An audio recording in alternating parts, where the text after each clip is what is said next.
The train hissed to a stop in the middle of nowhere, just a platform and a rusting bench beside a wooden sign that read Dust Creek Junction. The late afternoon sun scorched the barren desert, casting long shadows across the dirt. Clara Hayes stepped off the last passenger car with a hand on her rounded belly and the other holding a battered carpet bag. Her boots hit the dusty ground with a finality that made her chest tighten. She turned to look for him. But he wasn't there? Jed? She called, her voice already beginning to tremble. Jed.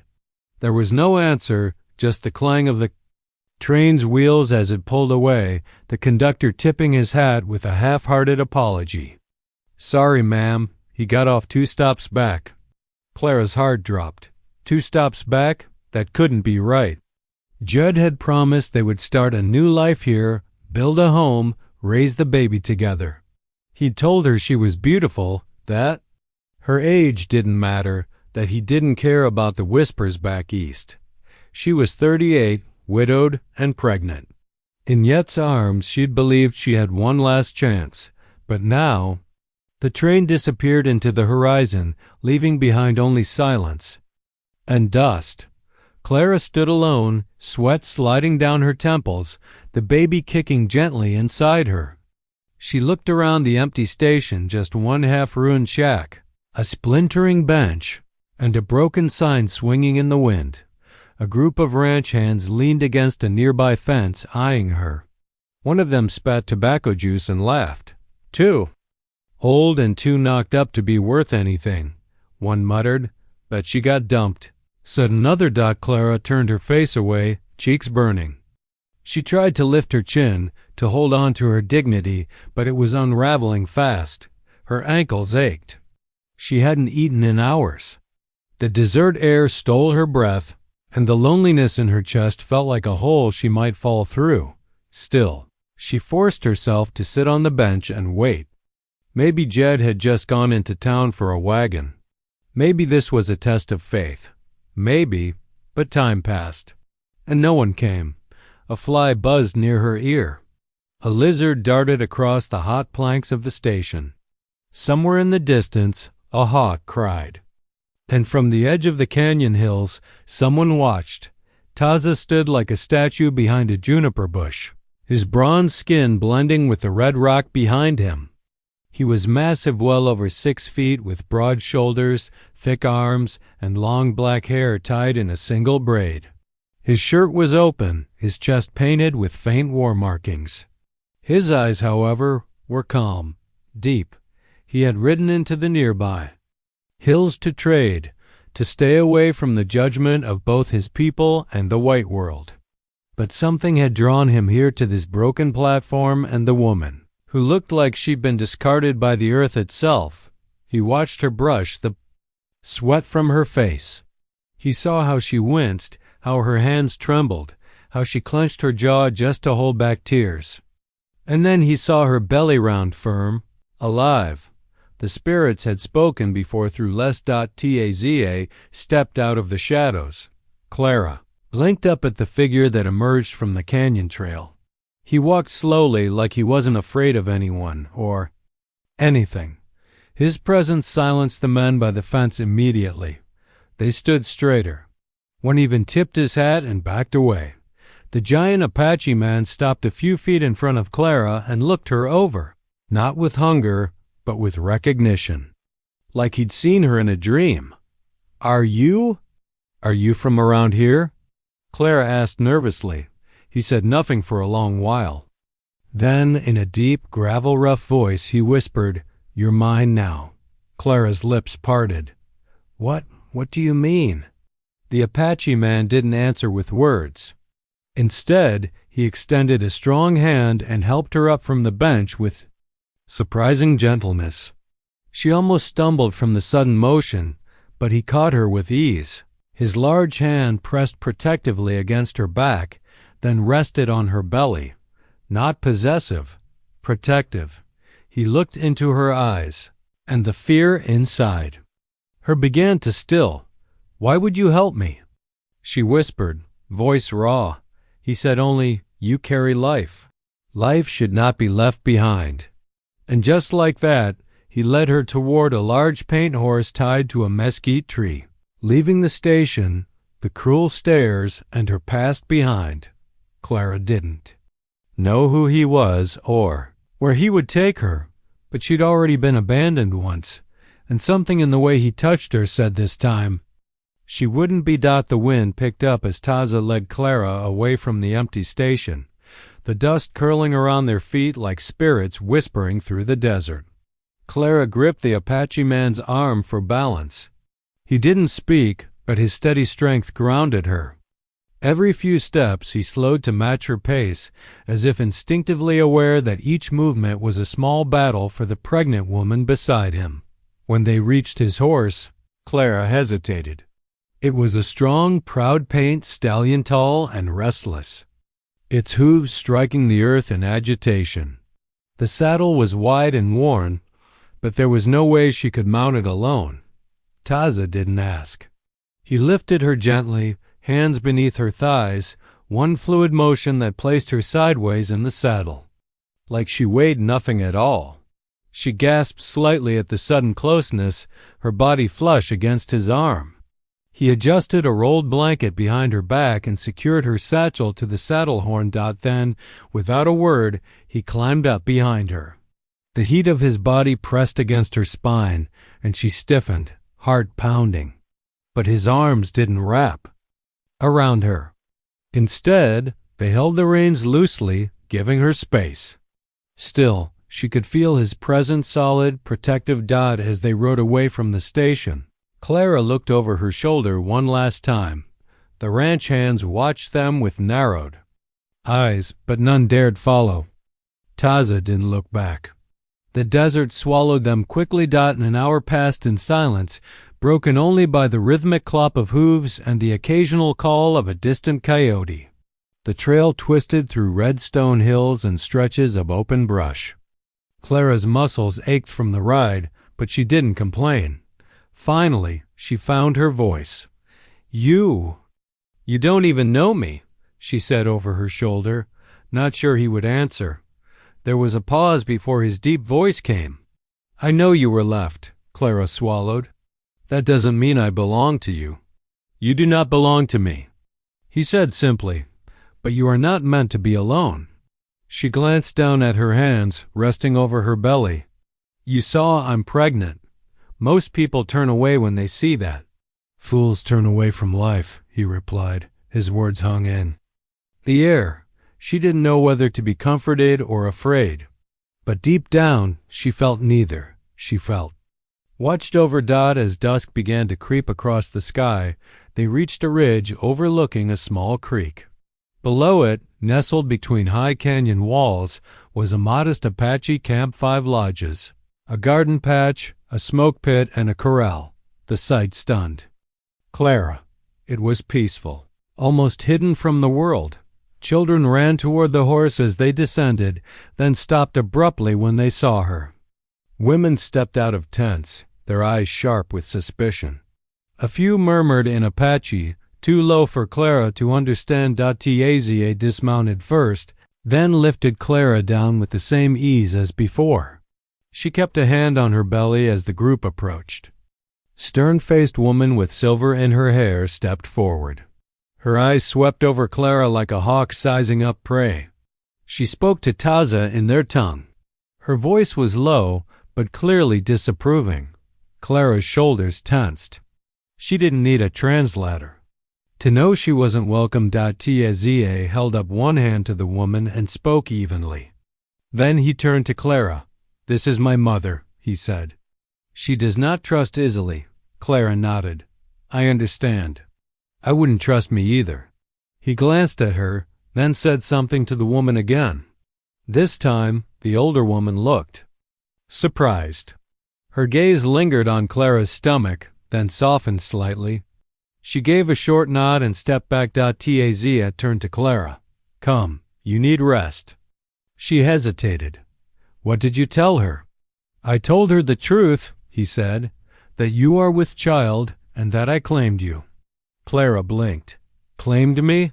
He looked her dead in the eye. "You stood alone and unguarded." "That is not."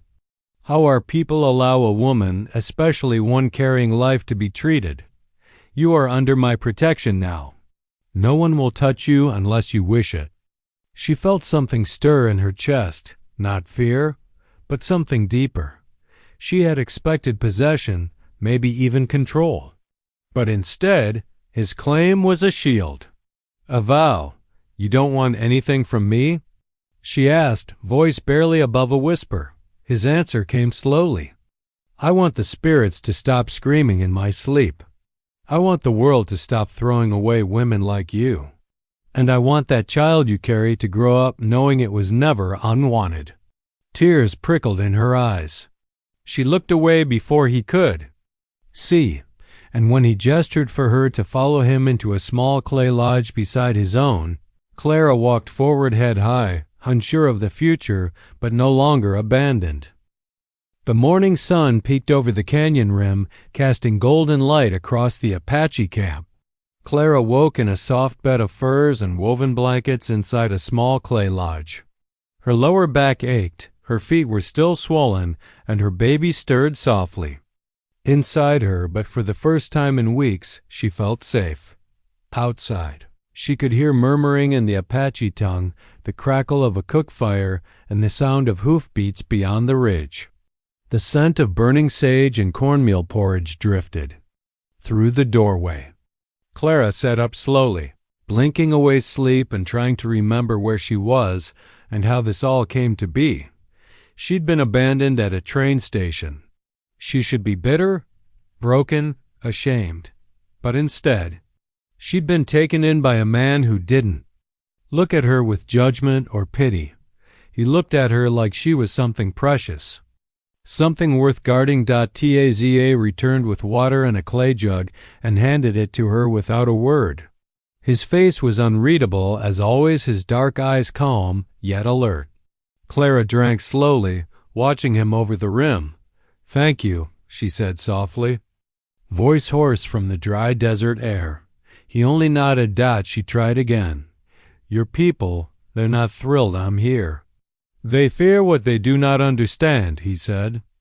"And they understand even less when white blood walks into our homes."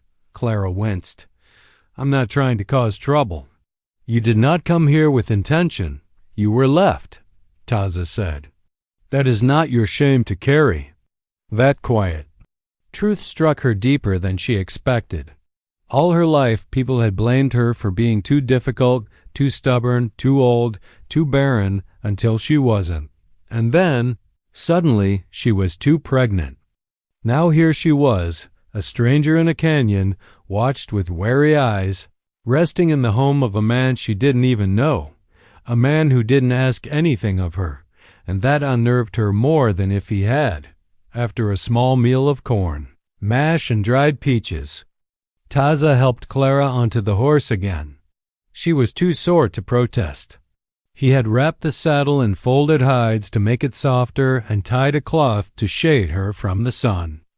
They were riding deeper into the canyon, she didn't know where, and he didn't say. The silence between them stretched for hours, yet it wasn't empty. As the horse trotted slowly along a winding path between high red cliffs, Clara found herself watching Taza, the way he guided the animal with a gentle tug of his hand, the way he paused when a snake slithered across the trail, not in fear, but in acknowledgement, the way he glanced back at her now and then, checking without asking. When Hatab, she finally spoke, it was more to herself than him.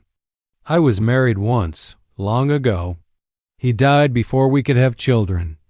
This baby, it was a foolish hope. I thought it meant something, that someone wanted me again." Taza didn't respond at first. Then, quietly, he said, "Your husband died, but he left seeds in your heart. This child is not foolish, and neither are you." She looked down. "You speak so simply, but it cuts through everything." He glanced back. Too many words waste time. They kept riding. The wind shifted. Birds flew overhead. Later, he pointed toward a cleft in the rocks. "This is the place." They rode into a small glade hidden in the canyon's folds. A stream flowed gently through it, and willow trees grew in the shade. A wooden structure stood half-built beside the water posts and beams made of raw timber, no roof, no walls yet. Clara tilted her head. "You're building something?" Taza dismounted and helped her down. "A home for myself. I began before winter, then the rains came. Then I stopped. Why? I did not believe anyone would ever live in it with me." His eyes met hers, holding something that made her breath hitch. He looked at her, not as a man looks at a possession or a prize, but as someone who saw her, truly saw her. Clara touched one of the unfinished beams, running her fingers across the rough wood dot, and for the first time she asked him something. Daring, "Do you still want to finish it?" Taz's voice was low. "Now, yes." She felt the earth still beneath her feet. She had no ring, no papers, no promises, but something had changed in that glade. Not in words, not in kisses, not in ceremony. Just a beginning. Clara woke with a heaviness in her limbs and a tight ache behind her eyes.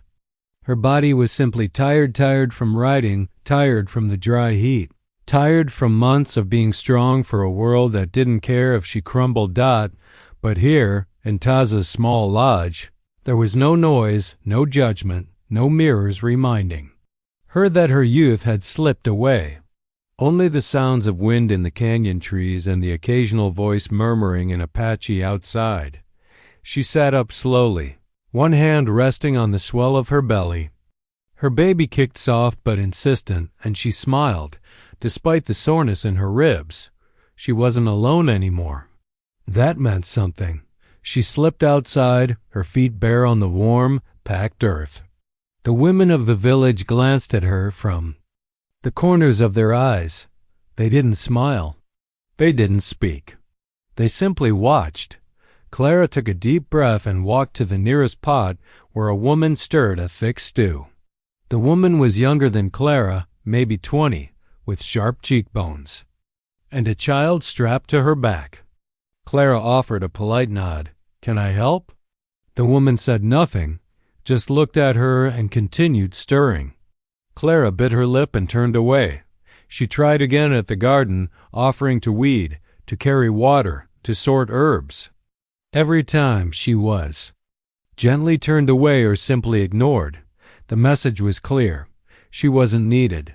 She returned to the lodge just before noon, the heat pressing into her bones like a weight. She was frustrated and ashamed that she'd thought kindness alone would make them welcome her.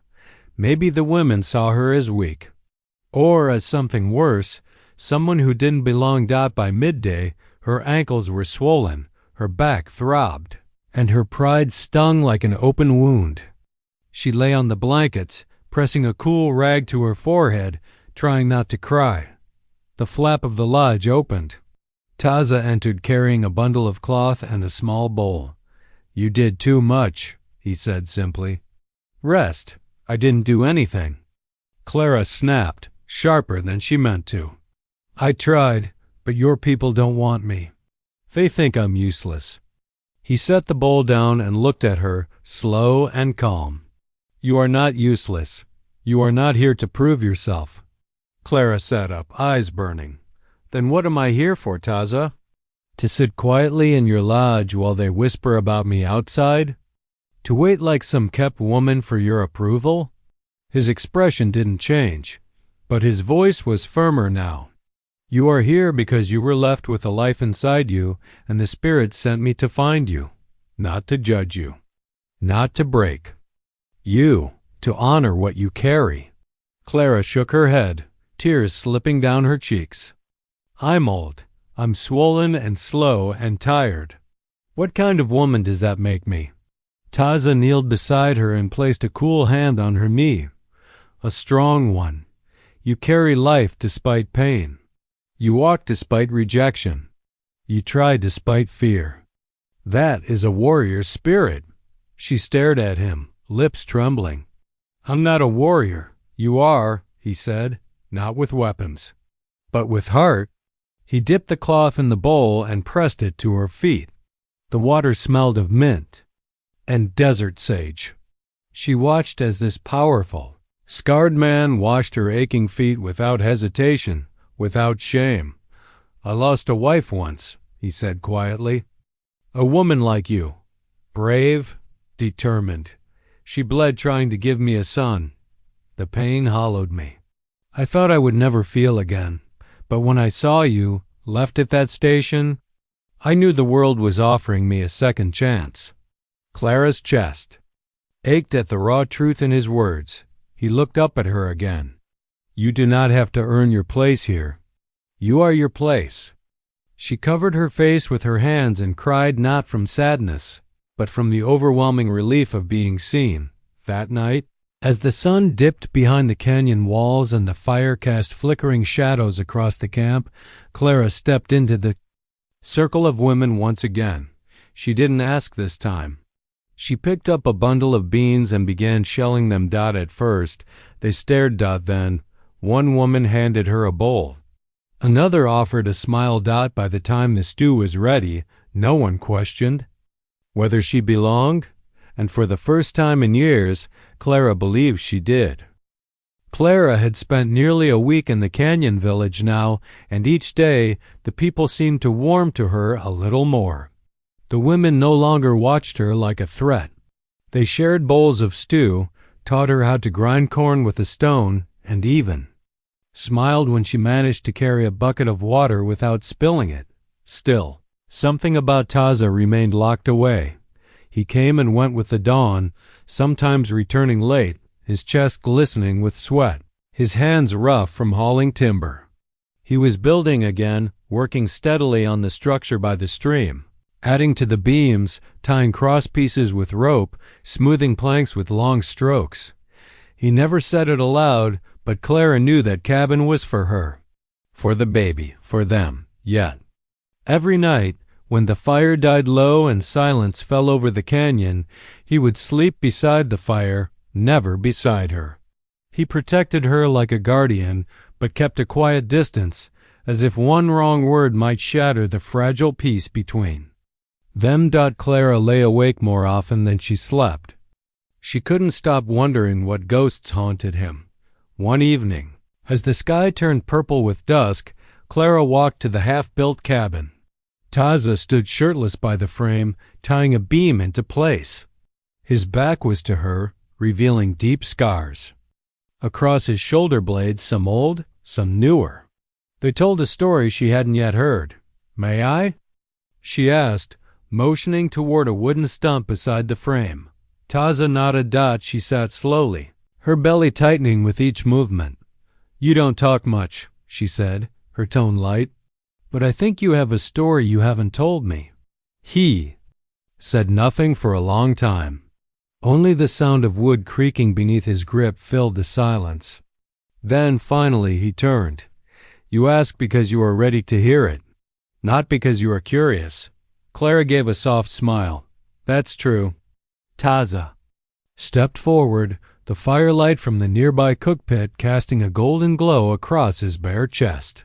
He knelt beside her, not close, but near enough that she could feel the shift in energy. "My wife was named Sani," he said. "She was fierce, not afraid of fire or horses or men. She chose me, not the other way around." Clara didn't interrupt. She was with child during the dry season. "Our first, we were young. I built her a shelter down by the riverbank, away from the village. I thought it would be peaceful." His jaw tensed. "While I was away, a group of traders came through. Not all were honest. Some had drunk too much. They found the shelter. They did not leave it in peace." Clara's heart sank. She reached for his hand, but he kept speaking. "I buried her beneath a cottonwood tree. I swore I would never take another woman. I had failed her. I could not protect life, and so I did not deserve to create it again." He looked down at Clara's belly, his voice lower now. "Until I saw you," she swallowed hard.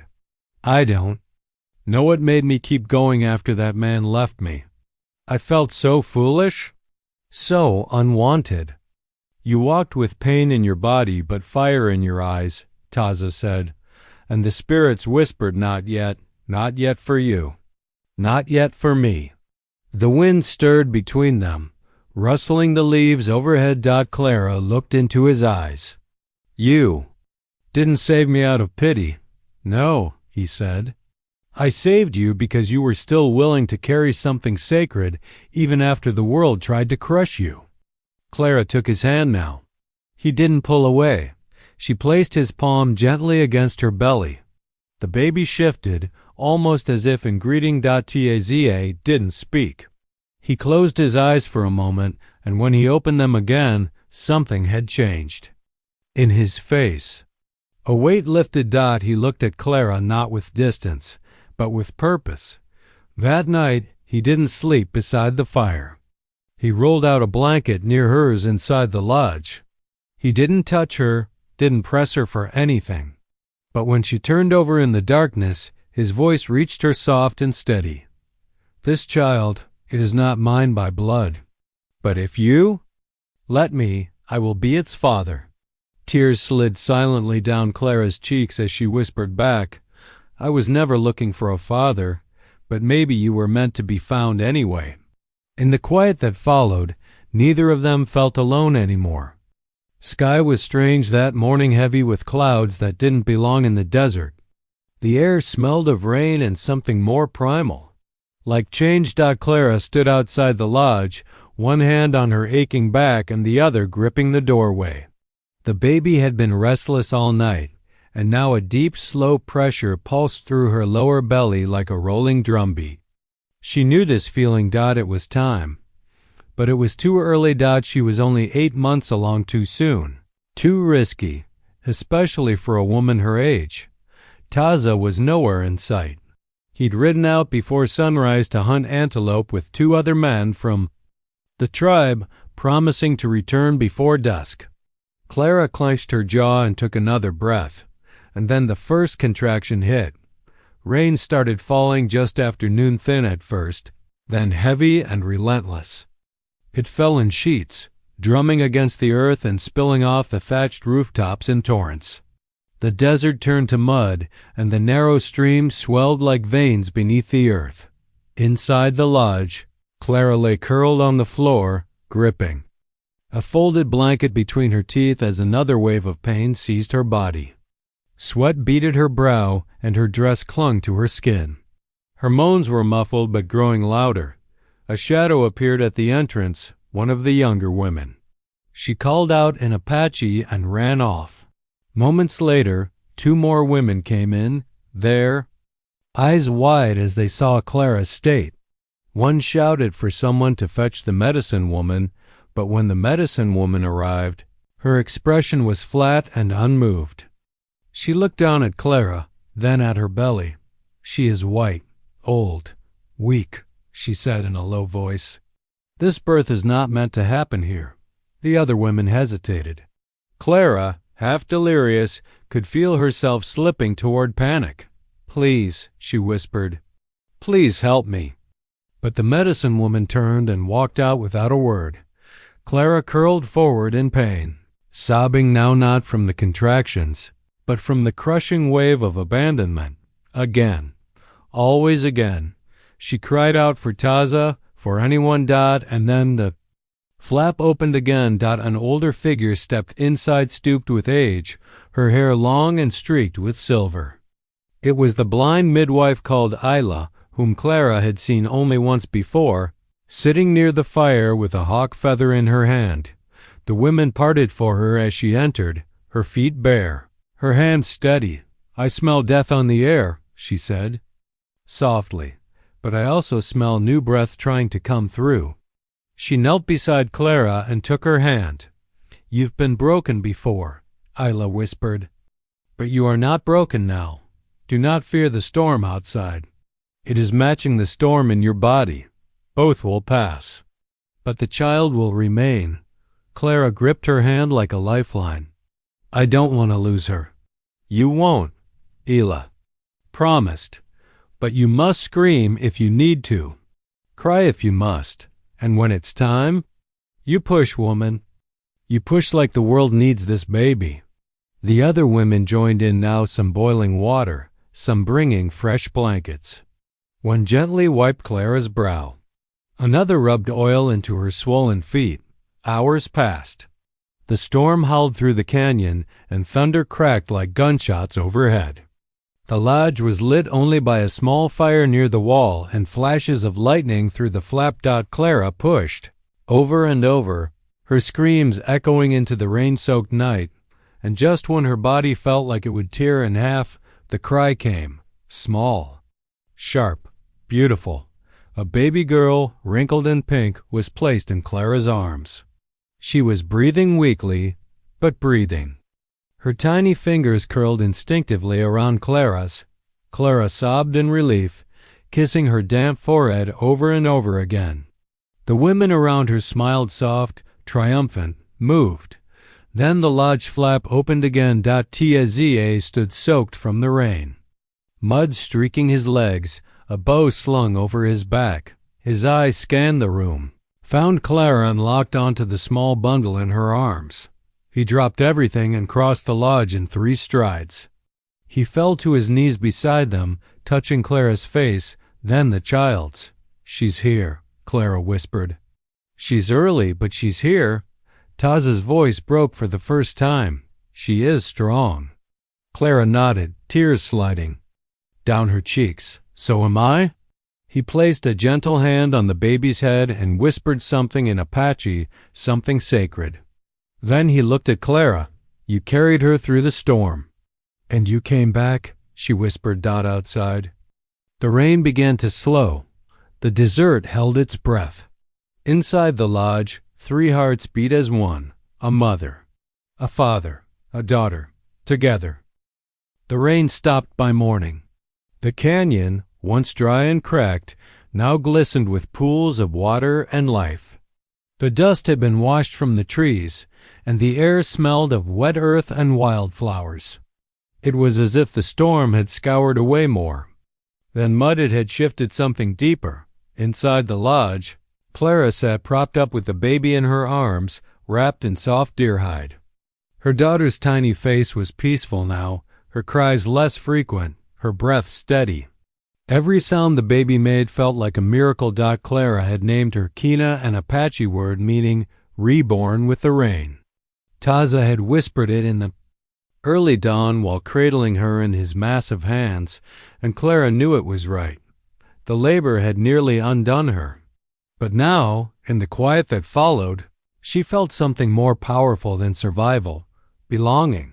Taza stepped outside that morning, with Kina tucked in a sling against his chest. He didn't speak, didn't make a show of it. He simply walked the circle of the village, letting each person see her. The elder men looked respectfully. The younger boys stood in silence, and the women? They came forward, one by one. The same. Women who had watched Clara with suspicion now reached out to touch the baby's hand, to whisper prayers under their breath.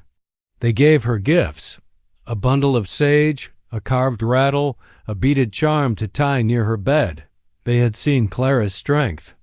They had heard her cries cut through the storm. They had witnessed her pain, and now they honored her endurance. The blind midwife, Isla, stepped forward last and placed a polished stone in Taza's hand. "For the mother," she said, "walked through fire." Later that afternoon, the entire village gathered around the fire pit for a naming ceremony. Clara had barely made it out of the lodge, her body still weak, her joints aching, but the other women had helped her dress, gently braiding her hair and wrapping her in a woven shawl dyed with the deep reds and golds of canyon earth. Taza stood behind her as she held Kina, one hand resting gently on her shoulder. A tribal elder stepped forward with a bowl of cedar smoke and waved it around the baby, chanting in a low voice. The smoke rose like memory, like a blessing. The elder looked at Clara. "You gave this child life in the storm," he said. "That is no small thing. You are not Apache by blood, but your spirit stood beside ours in the thunder. That makes you part of this place." Clara blinked, stunned. He turned to Taza. You brought her to us, and you brought this child. What name shall she carry?" Taza looked down at Clara, letting her speak. "Kina," Clara said softly. "She is new life." The elder repeated the name aloud, and the villagers echoed it. Kina. Clara had never felt her name spoken with reverence before. Now, her daughter's name rang out through the canyon like a promise, and then, before she could react, Taza leaned down, cupped her jaw with one hand, and kissed her. Not a stolen kiss. Not a timid one. It was full, open, and reverent, and the entire village saw it. After the ceremony, as the sun dipped low in the sky, Clara sat beside the fire, Kina dozing against her chest. Taza sat nearby, sharpening a blade and speaking softly with one of the elders. The women brought her food-warm fry bread, wild berries, and roasted rabbit, and insisted she eat while they watched the baby. Children came to her with flowers. The same children who once whispered and pointed now looked at her like a storyteller. She touched one little girl's braid and smiled, feeling something she hadn't felt in decades. Community. She hadn't known how much she needed it until now. When the fire burned low and the stars began to rise, Taza returned to her side and took Kina gently from her arms. He cradled the baby against his shoulder and sat beside Clara on a woven mat. She leaned into him without thinking, her body molding to the line of his shoulder. "I never thought I would be accepted," she whispered. "You earned their respect." He said simply, "You bled with them. You rose with them." She looked up at him. "And you?" He turned to her, his face unreadable, but his voice was sure. "You were mine the moment I saw you. But now the village sees what I saw." He kissed her temple. And for the first time in her life, Clara didn't feel like someone's burden. She felt like someone's choice. The peace didn't last long. 3 days after Kina's naming ceremony, just after dawn, the lookout spotted dust rising from the North Trail, too controlled to be a wild animal, too fast for a trader. The alarm call rang across the canyon. Warriors armed themselves. Women and children were quickly guided into the inner caves. Clara was in the lodge with Kina when Taza stormed in, eyes like flint. "Stay inside. No matter what you hear." She clutched Kina tighter. "What's happening?" "Someone's coming. Not Comanche. Not traders. Soldiers or lawmen." He didn't wait for more questions. Clara rushed to the lodge entrance and watched from the shadows. She could see Taza at the head of a small line of Apache warriors' faces painted, bows ready, rifles slung across their backs. The dust cloud grew closer, then stopped. Out of the swirl came a wagon with 3 men, 2 ranchers, and a sheriff. Clara recognized the sheriff's hat immediately. It was Sheriff Boone Halley, the same man who had turned away from her at the station months ago, the same one who told her no one would take an old, pregnant stray. And beside him, riding tall, arrogant, was Walter Henley, her child's father. Her stomach turned to ice. Sheriff Halley raised both hands and called out, "We come in peace." Taza didn't move. "You ride toward a people you once tried to remove. Speak quickly." Halley glanced toward Walter, who looked deeply uncomfortable. The third man, quiet and clearly out of place, just held the reins of the wagon. "We heard tell there's a white woman here," Halley said. "Left at the station a while back, pregnant. You wouldn't know anything about that, would you?" Clara's grip on Kina tightened.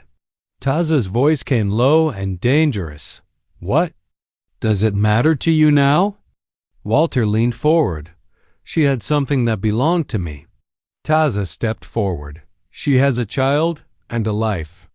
"Nothing here belongs to you," Walter scoffed. "It's my baby, isn't it? I just want to take her home where she belongs." From the shadows, Clara stepped out. Her feet moved without thought. Her heart beat against her ribs, but she held her head high. "She is not your baby," Clara said clearly. "She was never yours. You gave me coin and left me like trash." Walter blinked, taken off guard. Hallie looked to her and then away. Ashamed. You left me to die at that station, she continued, voice shaking but steady. I survived. I gave birth in a thunderstorm. And this man, she pointed to Taza, saved us both. Walter spat. That child's got white skin. You think she belongs here? Taza moved like a shadow and stood beside Clara, towering. She belongs where she is loved. And she is mine now, he said, voice rough with finality. Sheriff Hallie held up a hand, trying to calm the tension. Look, we don't want trouble. We came because someone told us about a white woman in an Apache camp. Walter here said she might have been his problem. We were gonna bring her back to town, proper like. Clara laughed bitter and loud. Proper? That town left me to rot. She turned to the sheriff. Tell me, would you have come if I were young and rich? If I hadn't been pregnant? Or if I hadn't dared to fall in love with someone you call savage? Hallie swallowed, unable to answer. Taza stepped forward. You will leave, now. Walter opened his mouth, but Taza's warriors raised their bows. The third man on the wagon, finally breaking his silence, leaned down and whispered something to Hallie. The sheriff looked to Walter and nodded. Fine, Hallie said. We're leaving. Walter glared at Clara one last time. You'll regret this. That kid deserves better than a life in a dirt canyon. Clara held her baby up proudly. She deserves love, and she has it now. The wagon turned, and they left. That night the fire burned bright and long. Taza sat beside Clara, quiet but tense. He had stood his ground, but he knew what this meant. Outsiders now knew where she was, and that a baby had been born. We'll have to be ready, he said. Next time, they might come with more than questions. Clara nodded slowly. Then we'll be ready. She looked at Kina, sleeping peacefully in her arms, unaware that her very existence had been claimed like property. But Clara knew the truth. This child was born in a storm, protected by giants, loved by warriors. She would not be taken, not ever. The days after Walter and the sheriff left passed with uneasy silence. The Apache camp did not return to its usual rhythm. The air carried tension, like thunderheads waiting to break. Watchfires burned longer. Scouts didn't rest. Taza ordered. Quiet drills in the canyon pass preparing, just in case. Clara helped where she could, gathering water, tending to children, keeping Kina close always. She felt a new sense of belonging, but also a shadow of dread. The look Walter had given her before leaving haunted her. That wasn't the face of a man who had let go. It was the face of a man who had been told no and would not forget it. One night, while the wind howled through the cliffs, Taza stood outside the lodge watching the stars. Clara stepped beside him, a thick shawl wrapped around her. You haven't spoken much since they left, she said. He nodded. I've seen how men like him think. He's not done. Clara swallowed hard. What can we do? We prepare. And we fight if we must. She touched his arm. This is my fault. Taza turned to her sharply. No, don't ever say that. They chose to come. They chose hate and shame. You chose to live. That night, they lay close with Kina between them, as if their bodies alone could shield her from the world. The attack came 5 days later. It began before dawn, just before the sun kissed the canyon rim. A single rifle shot echoed through the valley, then a cry. Then another. By the time Clara ran to the ledge with Kina tied to her chest, the first wave was already pouring into the mouth of the canyon. Not an army, but 20 men on horseback. Rifles raised. Hired guns. Taza shouted orders, his body already painted in war symbols, bow in one hand, tomahawk on his belt. The Apache responded like lightning setting traps, taking high ground, using the rocks and trees to their advantage. Arrows flew with deadly precision. Clara stayed with the other women and children in the inner cave. Her body ached to fight, but she had Kina now. And if anything happened to her, the child would be alone. One of the elder women, Nalki, placed a hand on Clara's shoulder. You are strong. But now you are Root. You must stand and hold, no matter the wind. Outside, the world was thunder. Hours passed. The canyons filled with the sounds of war yells, cracks of gunfire, and the sharp whistle of arrows. Occasionally, Clara heard horses scream, and once a terrible explosion. Kina stirred but didn't cry. Clara whispered, "She, my heart, your father fights for us." Then silence. Too sudden.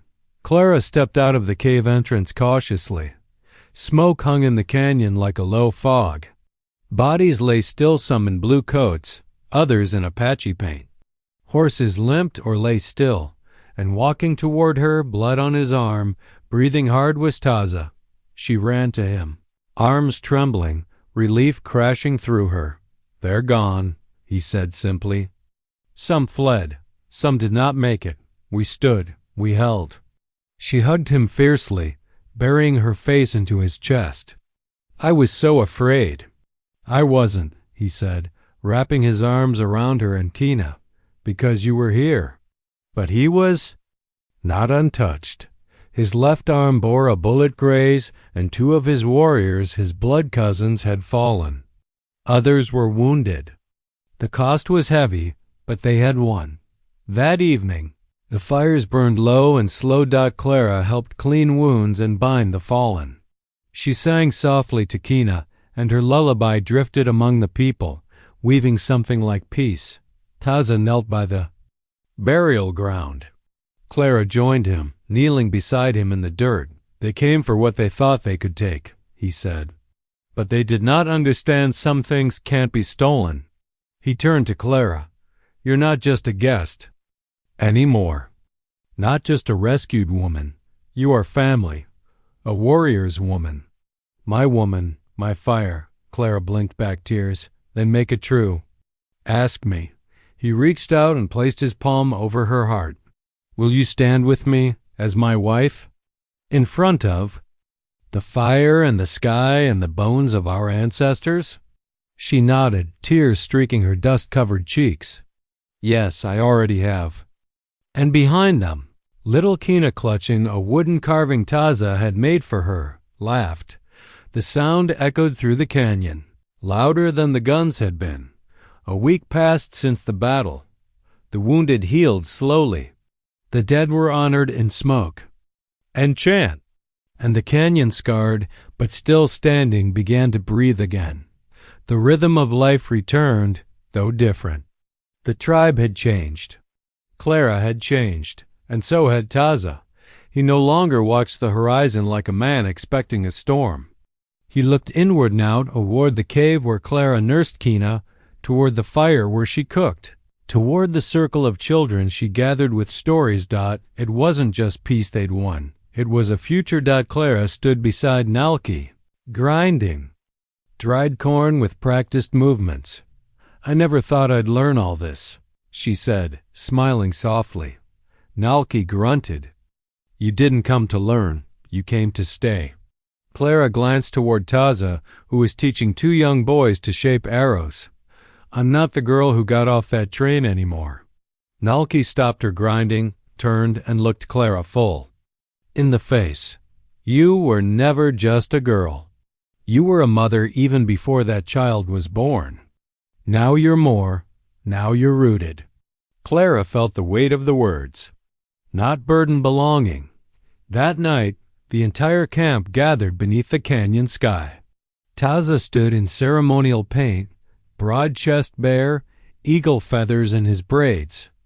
Clara wore a woven dress given by the women, strands of beads tied into her hair. A fire crackled between them, and the tribe encircled the flames in silence. Taza stepped forward. "I take this woman," he said in Apache, his voice firm but filled with emotion. "Not as a prisoner, not as a saved thing, but as one who saved me. I call her wife. I call her strength. I call her mother of my child. Clara stepped forward. I came here broken. I thought I was too old, too shamed, too forgotten. But you saw me. You whispered, "You're mine now," and for the first time I felt found. She reached for his hand. Taza pulled a leather cord from his pouch twisted with 2 eagle feathers, a red stone, and a small carved figure of a bear. He tied it around her wrist. Now you are of us, now you are my heart. And the tribe erupted in cheers and song. The days that followed were golden. Clara laughed more, danced barefoot in the dirt with Kina in her arms. She learned the ways of the land, how to gather water from cactus roots, how to weave tight baskets from yucca. Taza carved a cradle board for Kina, etched with symbols for strength, wisdom, and fierce love. When Clara asked about the symbols, he pointed to one near the top. "This one," he said, "is yours. It means flame that does not go out." She ran her fingers over it. "Even when it rains?" "Especially then." One afternoon, a rider came, one of the few white settlers trusted by the Apache. He brought a note. It was from Walter. Clara unfolded it with shaking hands. Sitting beneath the tree Taza had planted for Kina's future. "Clara, you've made your choice, and you were right. I see it now. I wanted to own what I had no right to. They paid for that mistake, and I live with the shame. You found something out there that I never could. Don't come back. Not for me. Not ever. You are not old. You are reborn." W. Clara folded the letter and burned it in the fire that night. Taza watched her in silence. When the paper had turned to ash, she looked up at him and smiled. "That part of me is done." The seasons turned. Kina grew stronger. Her first word was sun. Her second was fire. By the time she could walk, she was already following Taza into the woods. Clara stood at the canyon's edge one evening, her hand resting on her rounded belly again with child. She watched her daughter chase butterflies. She saw Taza coming up the ridge, carrying a bundle of herbs. He looked at her, really looked, and smiled. "You were never left at that station," he said. "You were brought here. To us." Clara stepped into his arms. "And I'll never leave again." Together, they watched the sun dip low orange fire against red rock, and the wind whispered through the canyon. It didn't sound like goodbye anymore. It sounded like home.